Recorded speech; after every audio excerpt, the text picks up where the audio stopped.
بص يا شناوي، الموضوع مش ان الناس واقفه لك على الواحده او الناس مستقصداك.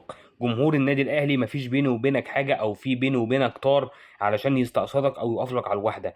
الموضوع وما فيه ان احنا شايفين واحد بيتظلم. الموضوع وما فيه ان احنا شايفين حارس مرمى واعد جدا يستحق ان هو ياخد فرصه على حسابك، وقاعد على الدكه علشان انت بتلعب باسمك او بتلعب بالتاريخ اللي انت عملته مع النادي الاهلي. والنادي الاهلي مفيش فيه لاعب بيلعب بالتاريخ يا شناوي. كل لاعب في الفرقه لازم يكون بيقدم مستوى كويس علشان يضمن مكان اساسي في الفرقه.